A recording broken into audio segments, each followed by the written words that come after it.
What I'd like to do this evening is, I have a PowerPoint. I don't tend to use a text, so I'll be talking through and reflecting on the points that we're going to look at. And then, very much at the end, I'd welcome your questions, and I'd open to go beyond the kind of even the strict issues. On a point of clarification, I should say my diocese, Drevastrum, I'm very proud of it, is in Albania. When you don't have a real diocese of your own, they give you a titular see.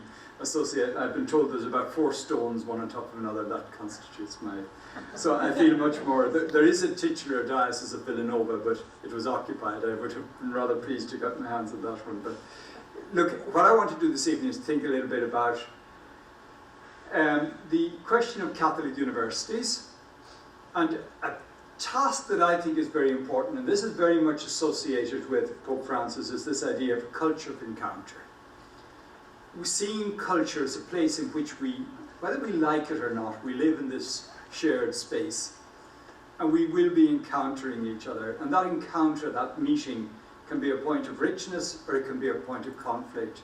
And Pope Francis is trying to encourage all of us to reflect on this as the potential of encounter as a place of meeting. So what I'm going to do is offer, I think, one way. I mean, I don't know, some of you are associated with the university, some of you may be parishioners, students and that, but there are lots of important things for a Catholic university. But one of the things I want to offer, a framework, a way of thinking about the role of a Catholic university, is of helping to promote a culture of encounter, of helping people to integrate, to come together, to learn from each other. I'll be drawing a fair bit on reflections coming from Pope Francis. I'll also be using, strangely, a lot of the material coming from Laudato Si, which is Pope Francis' reflection on the environment.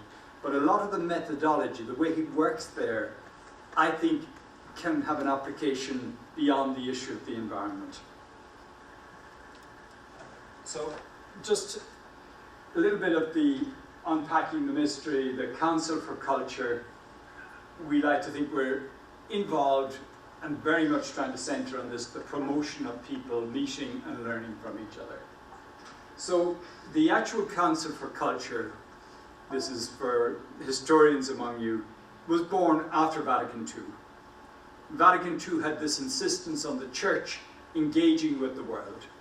The Church having something to bring to the world, but the Church having to learn from the world, and particularly the Church in dialogue.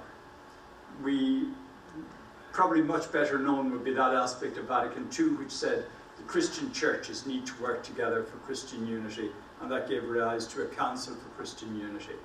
Similar instinct about those who belong to the different non-Christian but important religious traditions, so we have a council for promoting of the interreligious dialogue. And then there was this category of people who self-identified as not being believers. Now, not being something isn't great. They identify as being different things, as being agnostic, as being atheist, as being humanists, although we sometimes we'd like to think we're all humanists and that. But, and there was this kind of essential of how do we promote a dialogue with the world of non-belief. That began well in a couple of encounters, but ran out of steam because who speaks for unbelief? Who is entitled to represent that constituency? And also because Pope John Paul II had this sense of that the dialogue between belief and unbelief was happening all the time in and through culture. So he said he wanted a council for culture to reflect on the importance of culture as something that can carry faith, can challenge faith, can instruct faith. Probably very much thinking of his own experience in Poland, where the cultural roots of Catholicism is what enabled Catholicism to survive despite the fact that it was being oppressed by a relatively totalitarian state. So the importance of culture as a place where people draw value. My boss is a man called Cardinal Ravasi, and he, since he's taken over the Council for Culture, has spoken very strongly and insisted on culture as a place of dialogue. And he's a scripture scholar who's a specialist in languages, philologist, and he always talks about this, the word dialogue, which, trust me, this is his Greek, not mine. But the dia is between. And the logi is the plural of the logos, the meaning, the purpose, the word, our way of understanding the world, our vision of the world. So he said dialogue is, we bring different visions of the world, different ways of understanding of the world together. But he also insists that the word dia isn't just about between, that dia has the sense of going deeper. So that the real significant thing we try to do is, when we bring different worldviews, different value systems, different approaches to life, when we bring them together, we try and get them interacting with each other, and we also try to get them to deepen that dialogue. That often the real differences only emerge when we go that little bit deeper. And that's why a lot of our things at work is, and it will sound like a strange job, but a lot of our efforts are about promoting of conversations. Conversations between people from very different environments. If I could give one or two examples of that. One that we took a high risk on was the Metropolitan Gallery about a year ago decided to do something on faith and fashion, do the Heavenly Bodies exhibition. The exhibition itself was a very extraordinary encounter between the world of fashion and the world of Catholicism. The gala, which was used to promote it, nearly got us all fired. Rihanna turning up dressed as the Pope was not necessarily the most encouraging start for lots of people. But an interesting thing about that dialogue was, we learned a lot about how, when you bring two worlds together, how they can learn something from each other. And I was talking to one of the curators, the woman who's director, Barbara Bohm, she's director of the Cloisters, which is that part of the Metropolitan further up Manhattan, where they have reconstructed two monasteries and put them together, and they populated them with religious items of dress as part of the exhibition. She said she had a group of young American secular materialistic women in who were looking at the thing and who were saying to her, but these are all wedding dresses. What's that got to do with religion? So she said, this is one perspective, a person discovering that maybe there was some. And then she said, one of the dresses they had was this one, a Jean-Paul Gaultier, who's a designer, who had a fashion dress which had featured Our Lady breastfeeding Jesus. And she said some of the Catholic people came more horrified. They were horrified at this idea and felt it. And she was showing them medieval art, in which that was a very strong symbol of the church that nurtures and cares for and cherishes its children. So the learning that comes when you bring people from different environments together can be a little bit high risk, but when the conversation gets that little bit deeper, you can learn from each other. And that's one example I'd use of this. We also run an institution called the Courtyard of the Gentiles. The Courtyard of the Gentiles, you may have heard of, in Jerusalem, the temple was reserved for the Jewish people. There was a courtyard outside it where the non-Jews, the Gentiles, as the Jews would have seen it, were entitled to enter. And that's where the people in Jerusalem, the people from the Jewish tradition, encountered the people who were not Jewish, and together they had to sort out the civic life of Jerusalem. How are we going to keep the city safe? How are we going to ensure that there's health, that our children are safe or looked after? How do we do sanitation together? All the things that united them, despite their philosophical and religious differences. And that Pope Benedict had said wanted to use the image of the Courtyard of the Gentiles as a model for the encounter between people of faith and people who identify as not being of faith, coming together to talk about shared concerns. Not to talk about why I believe and why you don't believe and why I'm wrong and why you're wrong, but how are we together, people who identify as believers and people who would say we're not believers, how are we going to work together to address problems that challenge all of us? So the environment, inequality, some of the economic models we live with, the polarization that we're facing in many parts of the world. How do we do that together? And that's what these, and so a lot of our initiatives, at times one of my sisters says, well, Paul, do you do anything other than talk? Yeah, we try, but talk is a start. It's a good start, and conversations become important. As I say, partly this is rooted in a vision of Vatican II, and I'll come back to that in a moment. Pope Francis has I mean, it's a category, that language that he uses all the time. He talks about nearness and proximity, neighborliness, how we live with people with a sense of what we share as a starting point. A particular declaration is, as you may be aware, the Abu Dhabi Declaration on Universal Fraternity, where together with the leader of one of the strands of Islamic thought based in Egypt, the Pope signed a declaration trying to find what we can find in common within our religious traditions to say we need to build human community, and inviting other religions and non-religions to understand and to work towards that idea. So this kind of, some of the starting points, and Pope Francis is at the moment saying one of the things I would really like universities to be doing is promoting awareness of this declaration. It's a sign of hope, where there's a tendency to try and put this conflict between Islam and Christianity, to say within Islam there are people who are fighting the good fight, who are trying to understand the universality, and we need to work with them to build a better understanding of the better traditions, of the more noble aspects within the Islamic tradition, so we work together to build understanding. The universities, I think, are very privileged places. They're places where people come together, where people are thinking, where people are reflecting, and where they can have a real impact on thought and information. For our council, and for those of you who maybe kind of follow the blogs and are interested in church high-level gossip, let us say, you'll be aware that there's a reform process happening in Rome. And one of the constant lines of argumentation is that my council, the Council for Culture, will be folded in to the Congregation for Catholic Education, which is the one that has oversight of universities, Catholic universities.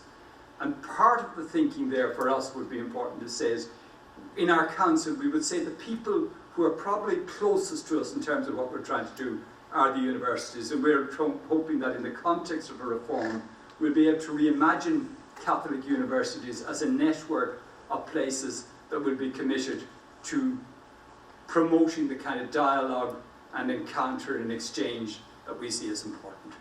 So that's a little bit of the homework on that one. Church in the world, this is just simply, and I know some of you are coming, theologians, some of you may not be, so I'm trying to have an entry-level discussion here that I think is important. Is one of the things that I think we need to recover that sense is that the church, and Vatican II is strong in this, the church cares for the world. We're not exempt from what's happening in the world. We're not a separate society who are on our way to a heavenly existence, please God, and therefore we can be immune to or somehow exempt from the struggles of our world.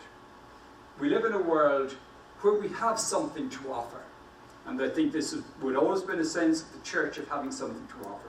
What we have to offer above all, I think, is not so much ourselves, but the message of Christ, the message of a God who loves people unconditionally, and I think right to this day, that is what has to be our hallmark. Speaking into a world where people's sense of their value and their worth is conditioned by all sorts of things. We try to speak a language that says God loves first. God loves with mercy, God loves with forgiveness, which grounds a sense of our human worth, not as something we have to attain, not as something we have to earn, but as something that is given to us by God, by God's love. And which then, I think, gives us the grounds for talking about an ethic or an approach to life that's based on solidarity and community. But the church also, and this comes out very strongly in Vatican II, receives from the world. But we receive from the world, and particularly in the great document of Vatican II, Gaudium et Spes, 41 and 42. There's a whole series where the church says we need to learn and appreciate what we learn from science, what we learn from civic leaders, what we learn from economists, people who can help us to understand what are the patterns of living that promote good and healthy living. So this sense of bi-directional learning. The church, yes, we're lucky, we're blessed with a message from Christ that is good news for our world, but yet we can also receive from that world. We can learn from a as human beings prosper and grow, we learn from our world, and that becomes an important one. Pope Francis, again, has captured that in this notion he has. Very often, one of his favourite ways of talking about the church is to talk about what he calls a pilgrim church. A church that's journeying, that all people are on a journey. We're all moving through this world as best we can. That the church and believers share that journey. We're not somehow exempt. We're not out or immune or away from it. We're part of that journey with people. Again, I think I was reflecting on this, it came up for me recently. We share concerns. You know, our faith doesn't mean we can somehow ignore the struggles of our world, ignore the struggles of the people who are with us. It gives us maybe a certain confidence and a hope, but we journey with and share those concerns. I often think that lovely image of when Jesus says, I leave you peace, but I give you my peace, not as the world gives you. It's a different kind, it's not the peace of being immune, of being exempt, of being able to step aside. Some of the materials I've been reading recently would be saying, if you look at some of the trends about, which are in many ways positive, but about emergence of the importance of mindfulness. Some forms of mindfulness can be about focusing on me and building my own little safety area. Whereas the Christian spirituality says, no, we have to engage, we have to go out there, and peace will come sometimes through the struggle of reaching beyond ourselves. So I think this idea, we share a concern, and then he has this notion of a church that should never be self-referential. It's a great Italian term, they keep saying it's self-referential, but a church that's exclusively concerned with itself. It's a church that has to be reaching out towards others, in service of others, and the Pope has made this language, he says, that means a church that can be a little bit messy at times, that engages with people in their difficult situations, that doesn't allow us the absolute clarity and perfection that we might have if we just had the like-minded, if we didn't have to struggle with ideas. But we engage with difference, we engage with what is not so easy. And he has this, even that language he talks about, a church is a little bit accident-prone. We may make mistakes, but we make mistakes by venturing to engage with people, by trying to presume on goodwill of people and working with them. Other images that I think, and this one becomes out very strongly, is this sense of the unity of the human family. The Declaration on Universal Fraternity is very strongly trying to understand that, saying that the fact that we live in this world together is not that just we're accidentally thrown together. That is God's plan. We live as brothers and sisters, we live together, and we need to cultivate that sense of a unity of a family. The common home image, which is right through Laudato Si. We have this one world, we all live in this world. To say it's a common home is not just descriptive, it actually becomes an imperative. How do we live in this world that we can build together? And again with Pope Francis, what's the biggest menace to that? And I think see it more and more in his teaching is a lack of equality. A lack of a sense of equality. And that is, I think, where is that lack of inequality to be found? There's the material inequality of our world that's clearly documented. But part of that material inequality gives rise to a democratic inequality. Some people have more power to influence the decisions that are made by virtue of their material well-beings. And even also, and this is one that's coming out, is a sense of destiny. We're not all in the same. Some of us have more options and we have more going for us, and we lose the sense of solidarity. One of the things that, and this is one I've struggled with, Pope Francis did a long criticism of what he called the thinking of meritocracy. And I struggled with that because I work in an environment where very often there's very little real meritocracy. It's very hard to see that people are promoted on merit, and that was my understanding of meritocracy. And I'm going to say it's maybe more meritocracy we read, not less. But when the Pope talks about meritocracy, he did a reflection on, at a global level, that there's a danger that we somehow think that the inequalities of our world are rooted in sense of merit. That those who have done well have somehow earned it, have a right, have an entitlement to that which they have. and that those who are poorer are somehow culpable. Does that make? That they're responsible for their own failings. And Pope Francis has been very strong on this. We don't all start with the same starting point. That's a very handy, the meritocracy globalized can be very convenient if you happen to be on the right side of that divide, and can be very disempowering and damaging if you're on the wrong side of that divide. So it's, again, with his thought at times, his thought can be annoying, but then it can be at times enriching when you stay with it and live with it. And again, this notion he's constantly coming back to it in a sense of a shared humanity. This is my little bit of theology, and I taught theology for a long time, but I promised to move this one along fairly quickly, not because it's not important, but because I think it'll be clear to us. But it's good to understand why there is this sense of a church that can learn from the world. And that comes from the notion of creation. We believe that God made the world, and when God made the world, he was happy with it, and it was made with order, and it was made with beauty. Therefore, the world, natural beauty, realities, worldly realities can speak to us of God, because they are somehow imprinted with the reality of the Creator. So therefore, it should be no stranger to us that we can find indications of God's presence outside our own strict traditions. Related to that is that at the heart of the creation story is the creation of men and women made in the image and likeness of God.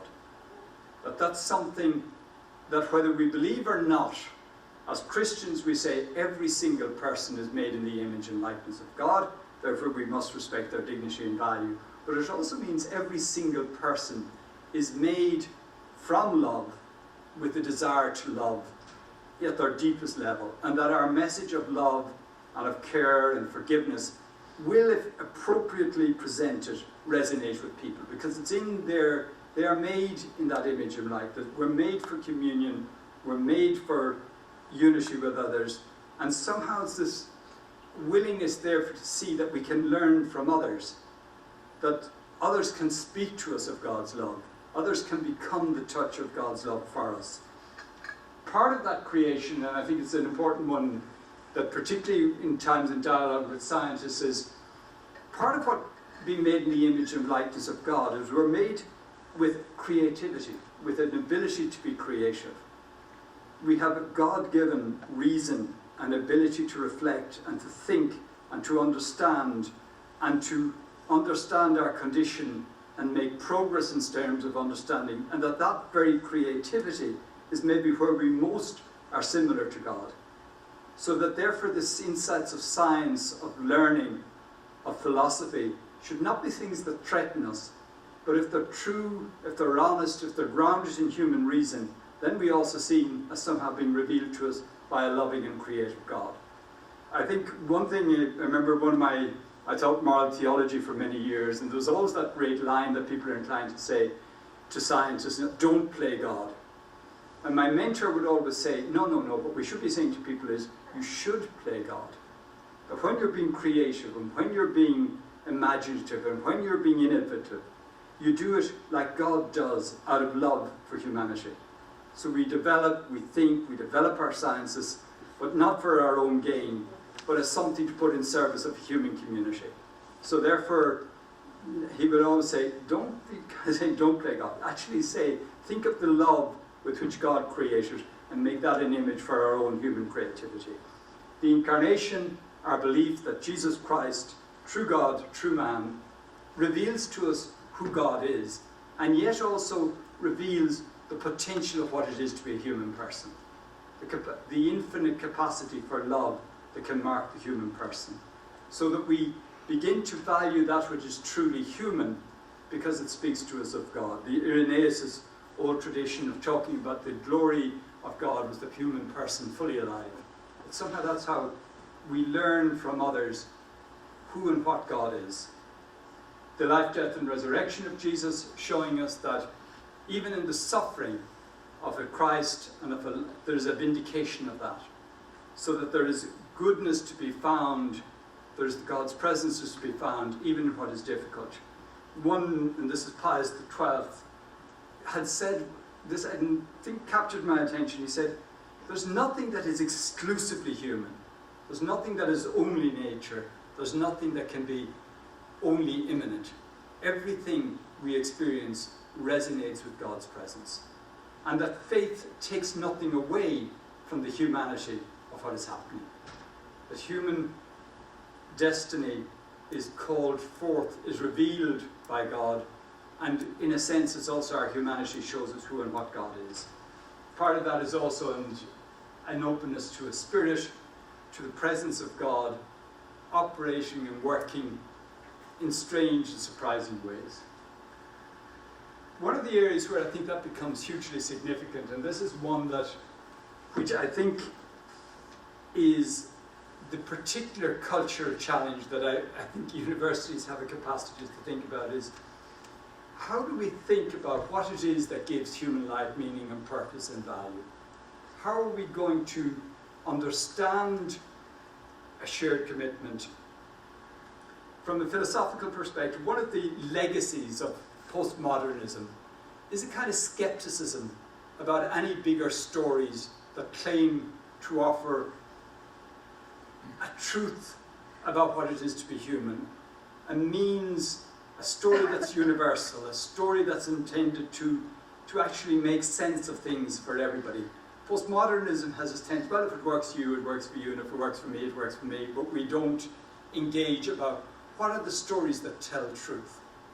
And I think many of the difficulties we're having in this contemporary moment with fake news and with lack of truth, there's a philosophical background. We have to be aware that in the academic circles, there was a kind of a skepticism about all claims of truth that has now become more diffused in our culture, and more people are skeptical about anybody who is claiming to offer truth or to offer insight that is valid beyond their own perspective. So one of the things that I think is clear is that we need that sense of somehow finding a way of thinking together about what it is to be human, what it is that makes human life worthwhile. Pope Francis also says that we live in a world that we have all sorts of means, potentials, technologies, ways of analysing, but we're lacking our clear ends. What is the purpose into which we want to put all of those things?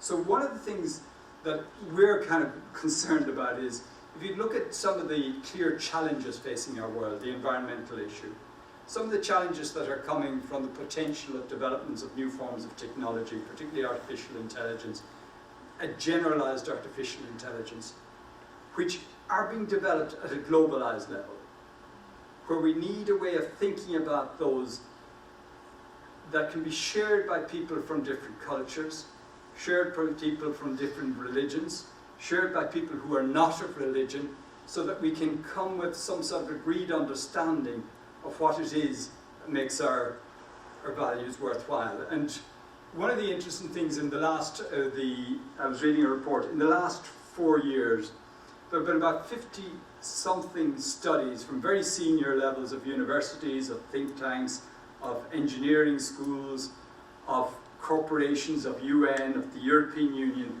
looking at artificial intelligence.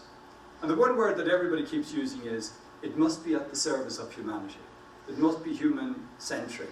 It must be, but people step back and say, what does that mean? It's an easy concept. What do we mean by saying something is at the service of humanity?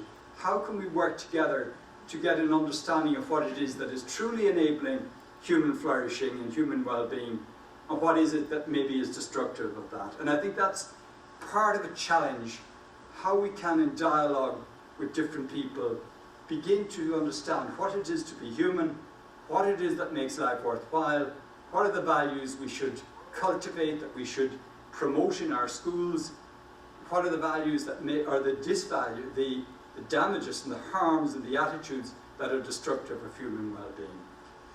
And I think, again, just this human flourishing, part of that is, I think, as a Christian perspective, we believe that there is a something given about being human. That somehow we are made in the image and likeness of God. That's not, we can't simplify that, but it means there is something that is shared or common to being human that allows us to ground our reflection. And part of that is a commitment to that it is worth our while to enter dialogue, to search together for truth, to discuss, to argue, to test each other's views. If there's no commitment to there being some sort of truth or something that gives focus or purpose to our lives, then our dialogues are false. We're really only manipulation. We're trying to achieve our own ends. But if we're truly committed to working with people of goodwill, to find out and to seek and we determine what are the things that we want to promote because they are good for human beings, what are the things that are damaging of human beings as individuals and damaging of our society, and how can we identify those? So one thing I think is that question, and those of you who have theological backgrounds will recognize that this is the moral theologian. I taught moral theology for 17 years. This is me. Back to kind of stuff. I think a fundamental question we need to ask ourselves is, what is it that enriches human life, both for me as an individual and for society? What is it that destroys human life? And I think it's also often much easier to identify the negative, to agree that we can begin to say what are the things that are destructive of human well-being. Pope Francis, again, is strong on some of those. He's constantly talking about the cancer of corruption. Corruption is something that destroys the potential of human beings to live together with trust in each other, trusting the systems that are there to promote a common good if we're afraid of those being manipulated. Human trafficking, which is a particular, where people are being bought, sold, purchased, treated as items of commerce rather than human beings. Destructive of the people and destructive of all of us who maybe then are learning to somehow not value the humanity of others. I think behind that we can have greed, we can think about ambition, the things that are destructive of human well-being. And can we begin to work together on identifying a more positive vision of what it is that promotes human well-being and how we can think about that. And that's what traditionally we would have called a natural moral law.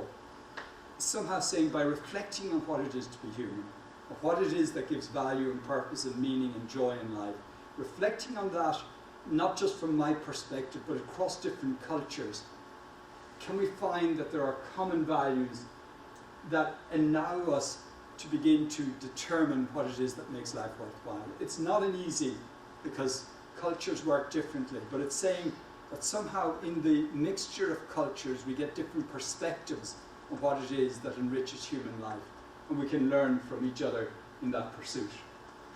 The classic limitations of the natural moral law, as we have maybe articulated in our tradition, is it's very often it's a head-driven, it's a way of analysing life a little bit intellectually, that is focusing on essentials and categories are coming from Greek philosophy that might even be strange to a biblical mentality.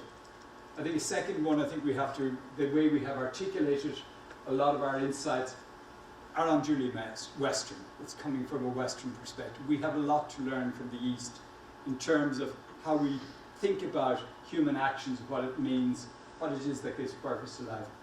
I think clearly within the theological tradition, it's a male perspective that has kind of dominated.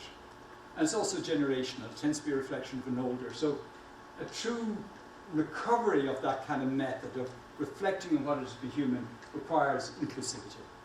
The clarity that comes from seeing things from different perspectives and putting those together and trying to reconcile and think about and reflect together on what it is that helps us.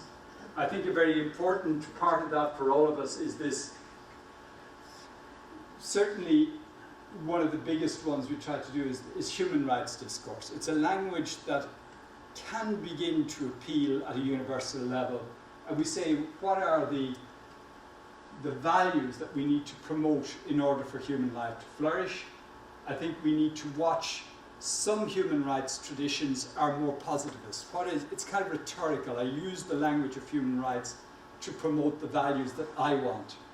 Whereas in the human rights tradition at its best, there's a sense of we work to discover the values, not that we make or create or legislate, but that are rooted in human dignity, that are intrinsic to human beings, that are innate, and to use that great word, that are in a sense inalienable, that nobody can deny that these are the values that are illusory. And somehow I think there's an American scholar, a lawyer, Michael Perry, who's been working on this for quite a while in a provocative way, and he says that if we accept that human beings have rights and dignity and worth and value, that we as society don't just give them, but we recognize because they have those values, not because we give them to them, but because they are human. He talks about this, he says, is that the concept of a human right is ineliminably religious. That it's somehow recognizing a transcendence or a value in others that's not just my creation for them, but is something that is rooted in their value and who they are. The one issue I want to just mention here, and I'll be wrapping this up fairly soon, is this notion of judgment. One of the things I find, certainly was when I was teaching in a small university in Dublin, one of the things that people were most, and it's a noble thing among young people, is a dislike of any form of judgment of other people. Yet within our tradition, we had an ability at one stage to talk about a judgment that we would characterize as being objective. I'm judging what the person has done. I'm not judging the person. I'm saying that this choice, irrespective of what motivation they had for it, or irrespective of how well-intentioned they were, or how innocent the choice was, but this choice in itself is damaging. And I could say that is a wrong choice, because it's damaging to human beings, it's damaging to human society. That does not allow me to say that this is a bad person. Does that make? Because the judgment of another person is something I can never make.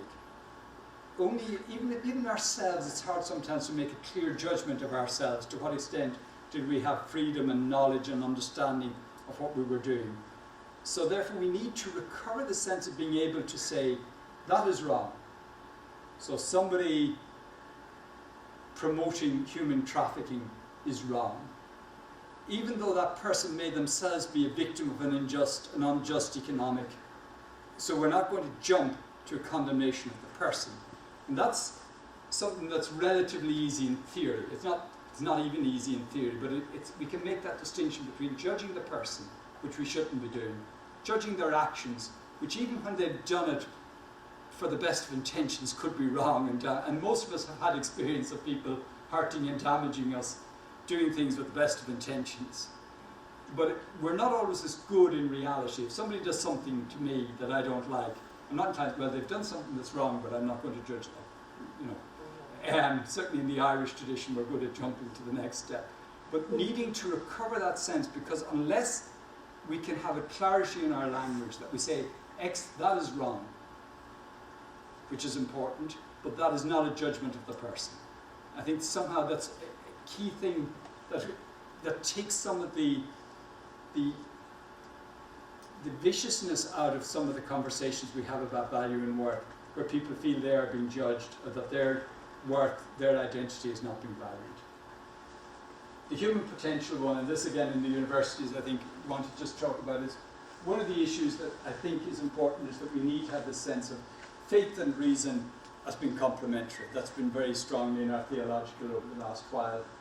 I think one thing, from coming from the faith perspective, and I'm involved at times in various dialogues with people coming from the world of science and technology, one of the things I think that we have to do is to celebrate and recognize and honor and vindicate the extraordinary achievements of people from the world of science, what they have been able to do for healthcare, what they have been able to help us to do by way of communication.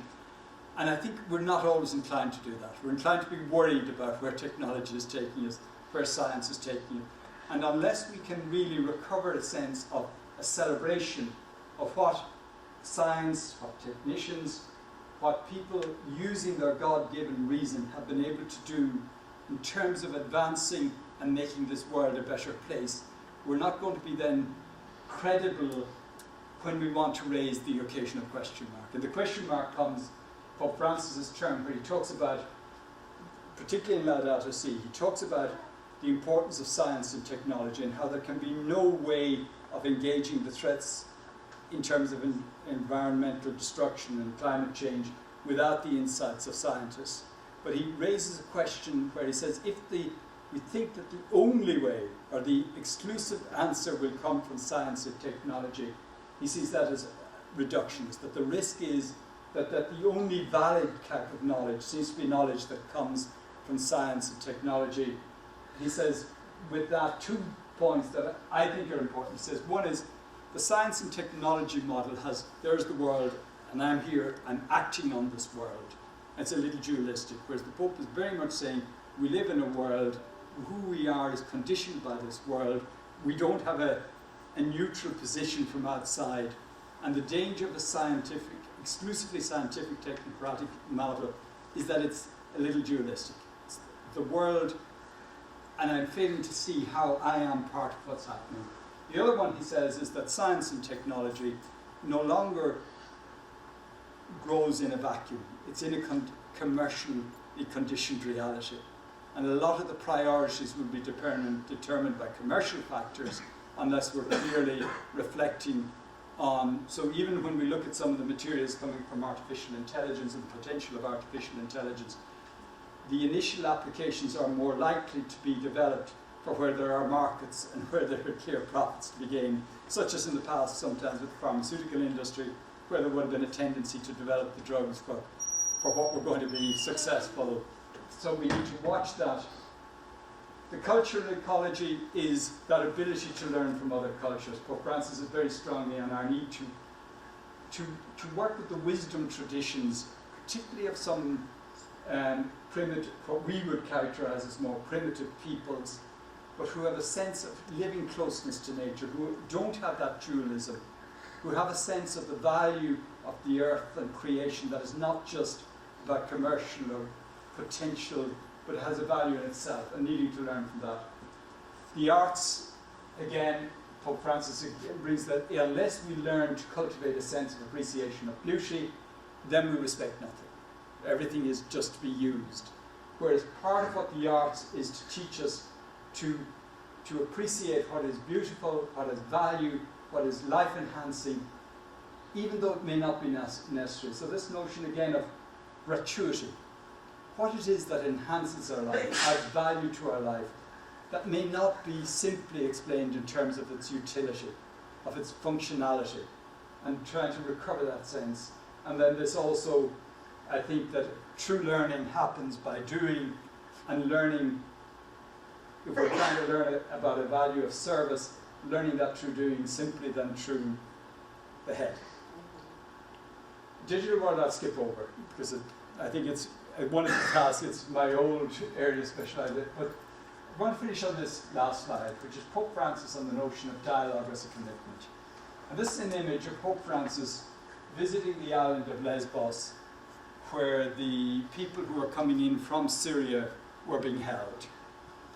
And I think what Pope Francis was doing here was, this was at a time when a lot of the language in Western Europe was talking the language of invasion.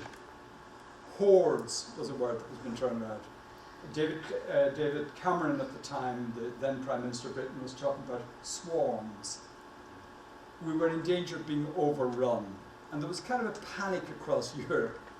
Partly what I think this is one event. What Pope Francis did is he goes there.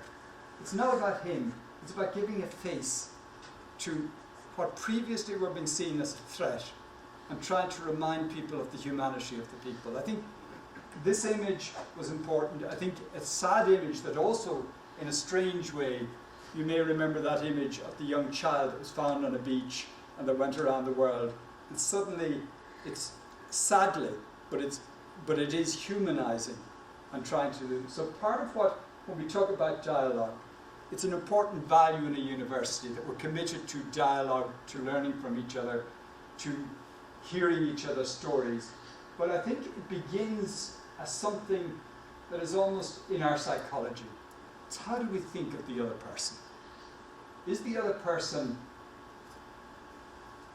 somebody who I identify with, who's close to me, somebody who I can see as I can have a reaction of love and have hope about what it means to engage with other people?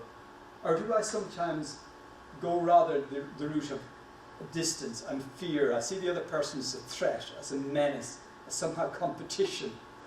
And the fear and the hatred that can be brought, the friend of mine, one of my colleagues was taking this word phobos, the Greek word, which is both fear and hate. I hate what I'm afraid of. I'm afraid of that which is, but somehow, how do we learn to create a discourse that sees the other not as threat or menace or as different, as competition, but rather as like me and with me? And that's something we have to think about, and how do we do it? And how do we do it not just with the exotic categories of distance, but even with those who are very like us but hold different views? How do we learn to integrate and to understand and have a sense of a shared humanity? How do we think about diversity?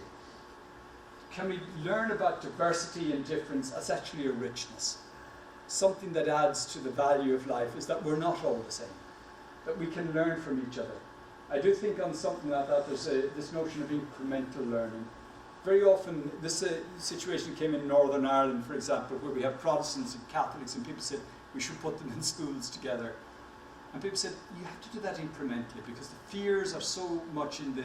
So you begin by bringing them together for social occasions. You do some shared classes together, and you work towards a time where you can actually bring that more integrated experience. But how do we incrementally build steps towards learning from others, from understanding from each other, and from overcoming the fear of difference?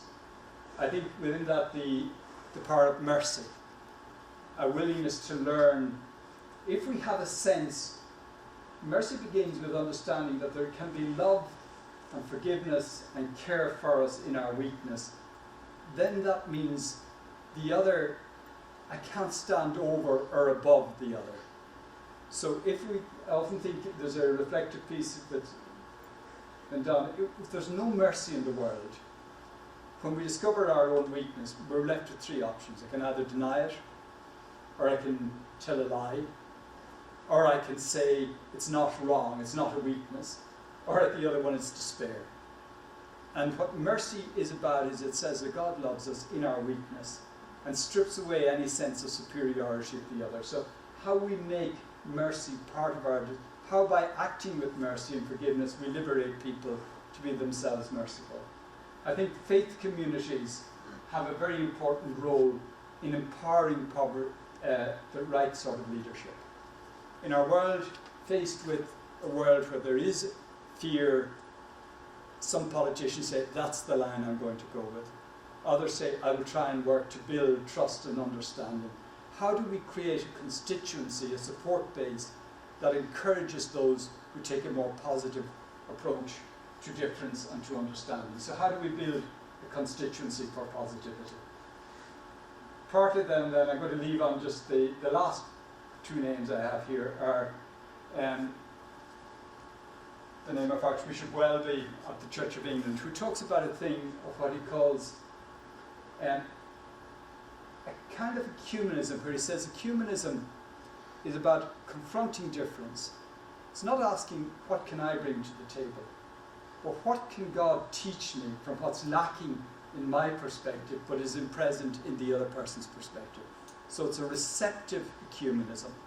It's not just, but actually learning. And then Jonathan Sacks, the former chief rabbi of Britain, who's been a major public commentator, talks about people of religious traditions who have to enter into dialogue with people from different religious traditions and none. I said all of us come to the table very often with our own languages. But I said we have to learn a language that is more inclusive, that we can share together. And he has just like to finish on this little quotation where he says, when you come together and you learn to listen to each other and to speak a different language and to take that different language from each other, he says, it's not as satisfactory. You know, if we talk our own language and we're talking to our own people and the words resonate, we have to go to a more neutral language that tries to ensure that a broader audience can understand us. that can be shared by different people. He said there's something, a loss in that, and yet he says, and he calls that the first language, public discourse, the language we can share with others. Keeping this first language alive means significant restraints on all sides. For Christians, it means allowing other voices to share in the conversation. He's thinking of Britain, which was traditionally a Christian society. For people of other faiths, it means coming to terms with the national culture. For secularists, it means acknowledging the force of commitments that must to them seem irrational. For everyone, it means settling for less than we would seek if everyone were like us, and searching for more than our mere sectional interests, in short, for the common good. So this kind of learning and discussion from each other is partly what we're in the business and partly what I'd like to suggest universities should be thinking about. And I'll leave it there and I'm happy to take questions. So that's it. Thank you.